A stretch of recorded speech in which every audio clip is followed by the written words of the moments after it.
Back in 2015, I remember there were floods in the UK. And even in the last couple of years, there have been many cities that have faced floods.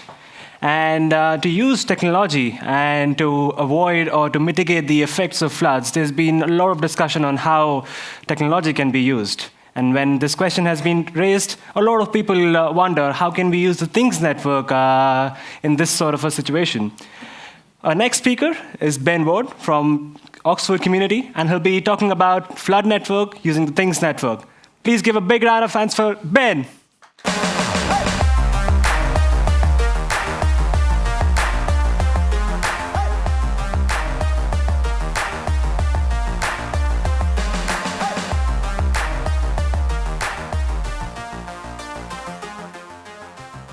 Hello. Hi, everyone. You probably already know me, if you know me. If you don't know me, I'm Ben Ward. I'm founder of Flood Network, and I'm also the initiator of Oxford Things Network, or ThingsOx, or ThingsOx, depending on how you read it. 2015, it doesn't feel like that. I can't give any dates for when we did this.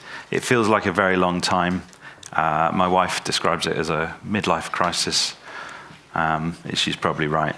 I've got 2 young children, and somehow the whole thing just seems to just carry on happening. So, Flood Network, for those of you who haven't seen it before, is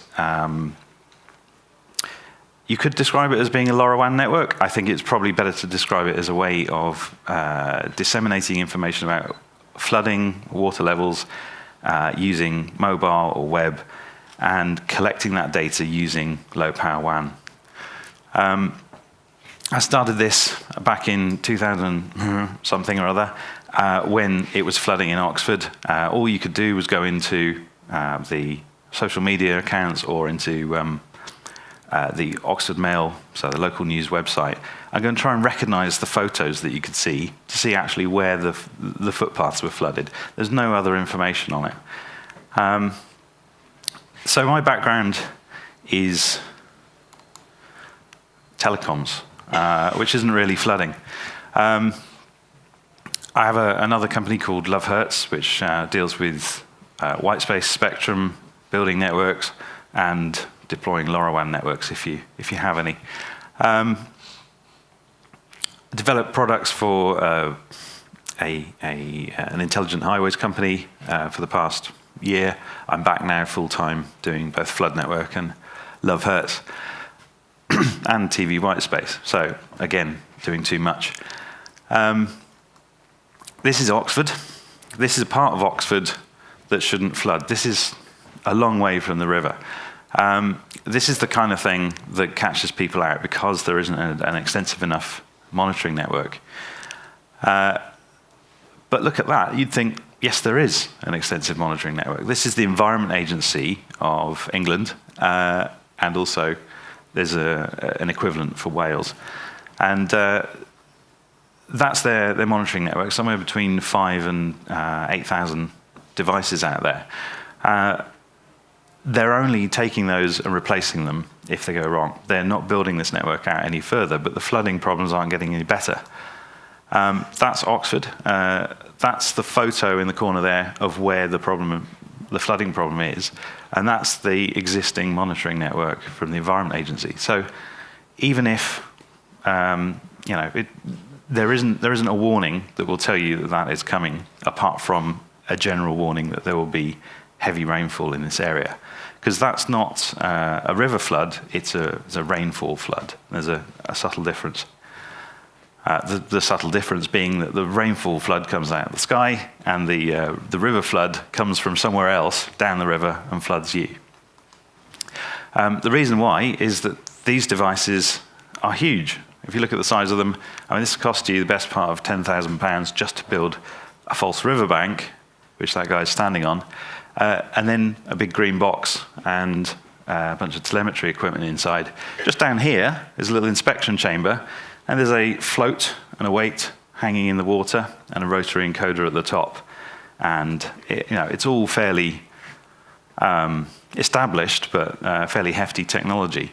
And there's a pipe that goes out to the river there, with a rodent-proof mesh on the end, so you don't get rats moving in. So this is our version of the sensor, or this is version 1 of the sensor. Don't do this. It looks like a bomb. Don't do this.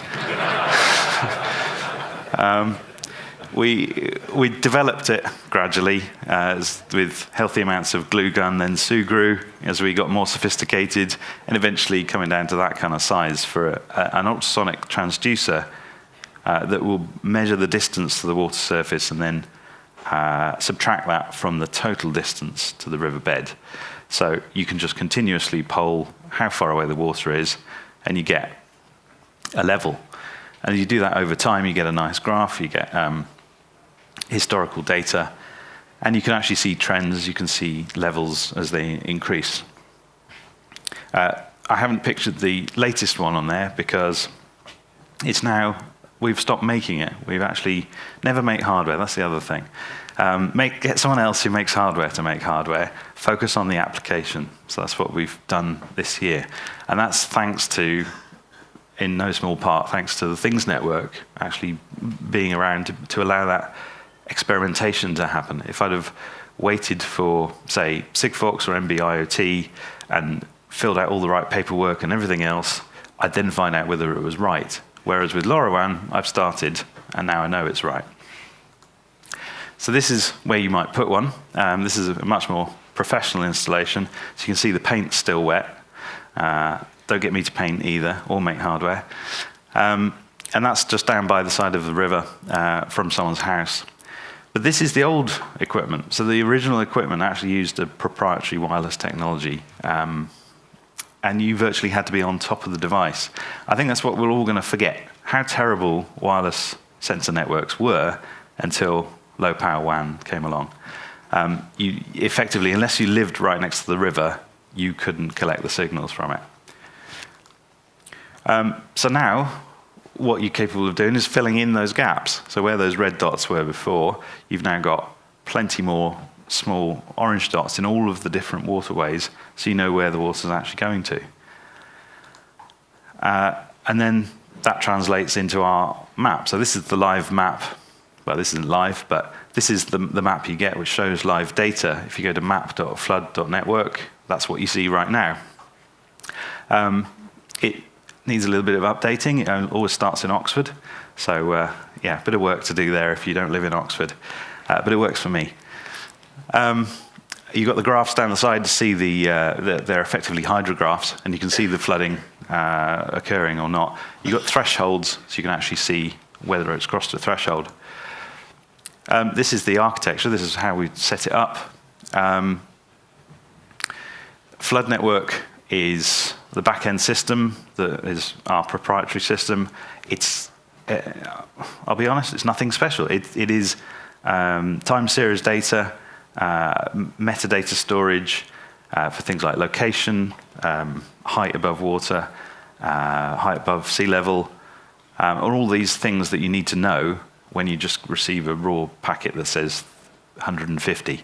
It means nothing until you map it to the real world. And the other thing it does is transforms the data from a distance to a depth and temperature compensation, because the speed of sound changes in different temperatures. I'll stand over here. So the things you have to think about at each stage, the sensor, you have to worry about the signal.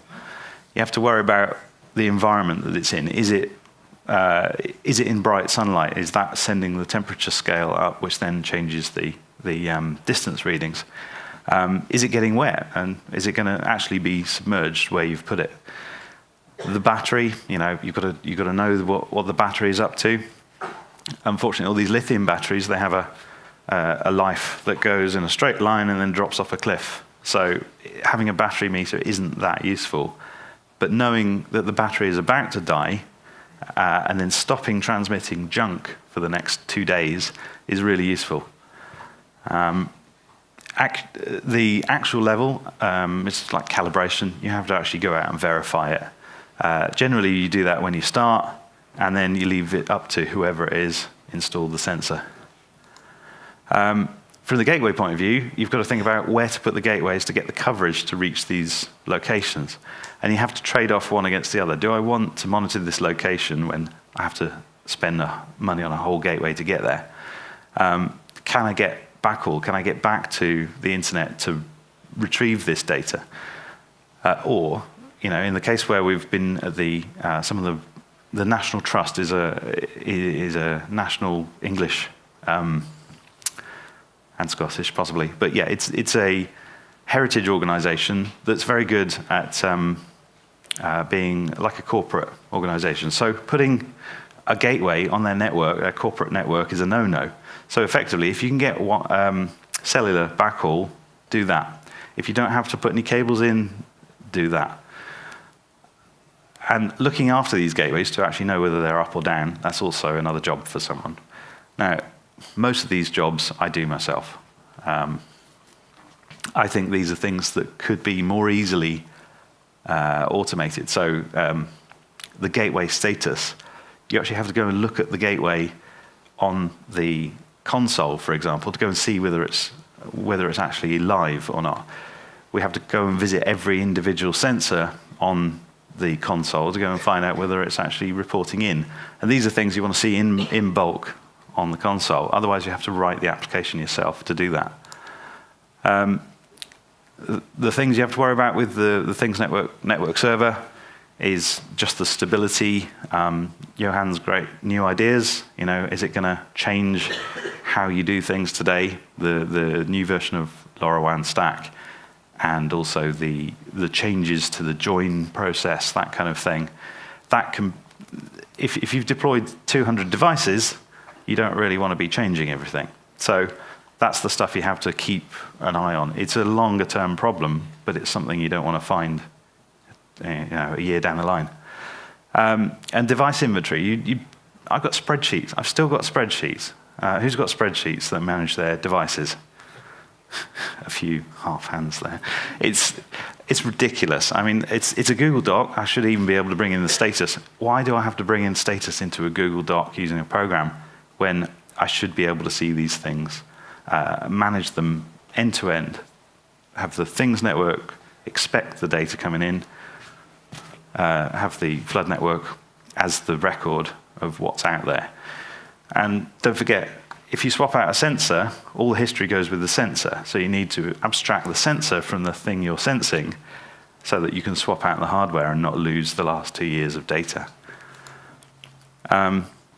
So it's more or less the same. You've got to map the whole same information back into your system so it matches the same device and brings it through from the Things network. Then you have to think about the data quality. Are you actually retrieving something that's useful, or is it complete nonsense? Have you measured ducks? Have you got a bush that wanders underneath the sensor?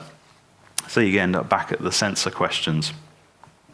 Are you actually monitoring the right things? By the time you've done all that, you've got device reliability. Never make your own sensors, by the way. I think I might have said that. You've got the data. You've got a map. You've got alerts that people know that the levels have passed a threshold, and then you can alert a group of people. And then a lot of people say, well, can't I just have a feed?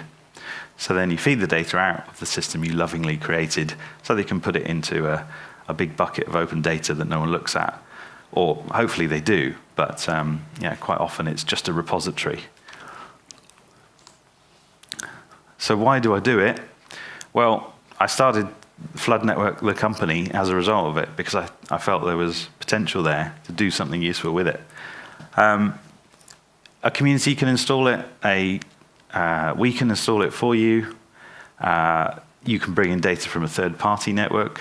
So the environment agencies' sensors all exist on an API. You can go and bring those in and incorporate those into the whole database. And what you get then is live data for the communities to see what's going on, so you don't have to go out on your bike and possibly drown to go and find out whether the roads are open or not.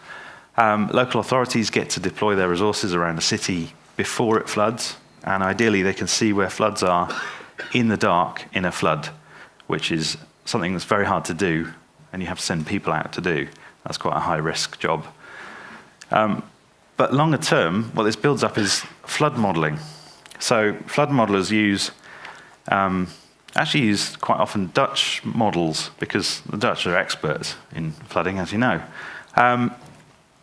They use various mathematical models that say when this segment, this topology, has this much water in it, it will end up responding like this, and it will flood these areas. Most of that is done with 2 points. You say, here to here, I'm going to guess what the middle points are. With this, you're actually getting real data into those models. You're calibrating the models more effectively. And that's where the longer term value is beyond the alerting. And someone always says insurance, so I've put it up there. But insurers are strange people. And no. Sorry, any insurers who are in, by the way. This is a typical part of a river. This is in Oxford. This is our slow response catchment, which is just a big flat area that the water level comes up and up and up, and there's nothing you can do. It's like the tide coming in. You know it's coming. But that happens over days. So this is 2016. This is some of the storms we had. And some of them weren't in our catchment, so you don't see them. Whereas some of them were in our catchment, and you start to see them rise. But that's over the course of a couple of months. This is a fast response catchment. This is, over the course of 2 hours, it's gone up 0.5 metre. And those are the really serious ones. Those are the ones where this is interesting. So in Oxford, we know it's going to flood, and we just kind of resign ourselves to it. In Hebden Bridge, it might rain.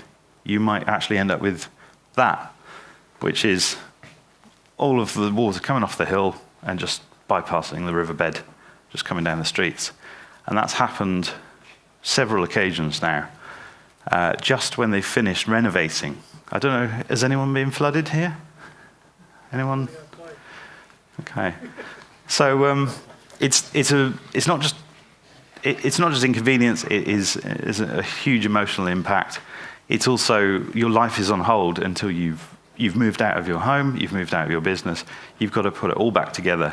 And if you've just put it back together and it floods again within a month, that's pretty serious. That sends a lot of people away. They move out, they give up. So in Hebden Bridge here in Yorkshire, they've got that problem.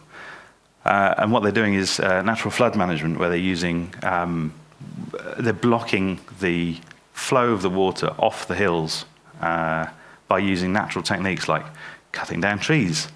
There's no beavers there, but beavers are another technique. You release beavers into the wild and they block up the streams. What it does, it just stops that massive flow suddenly coming downstream. This looks great. When you see it from the side, great, we can get a gateway up the top, we can monitor everything. But if you look at how steep those valleys are, you can't get a signal into those valleys or out, as the case may be. It's ridiculous. I can monitor sheep perfectly, but I can't monitor the bridges and the levels. So I had to do a survey. This is the obligatory survey picture. You get just a tiny peep of a signal from something on top of another hill, and then down in the valley it's all nothing. So you have to go in and install your own gateways, and that's the point where you have to do all that mucking around with mobile backhaul and permissions. And ultimately it ends up looking like this. Someone hanging off a bridge with some ropes and with a hammer nailing in what was essentially a metal strip and some cable ties. Every time you approach something, it works differently. There's a different scenario. There's different mounting, different fixing. This is not particularly professional, I'll admit. But when you're doing something quickly, you can get these out very quickly. You don't need lots of metal work. You don't need extra structures. And that shows that they are something that you can quickly deploy, maybe even temporarily. So I'm going to try and get us back on schedule. I've got to get a taxi, go back and see those kids. This year, I'm hoping we've got some new sensors. They're third party, they're off the shelf. Don't make your own hardware, by the way. There are community telemetry projects coming. I would love to see a few hundred of these devices this year, but trying to think where a few hundred devices could be installed, that actually ends up being harder than you'd think, because rivers do tend to do the same thing further downstream. So it's not as scalable as you might imagine. User interface improvements. I haven't shown you the back end or parts of the back end because it's just a device manager. If someone's got a ready-made solution, apart from my devices, I've talked to them. If you've got a ready-made solution for building a new back end, come and talk to me, or rather email me, because I think we could probably rebuild the whole thing from everything we've learned in the past couple of years in a couple of weeks or months now. I think you've got to iterate.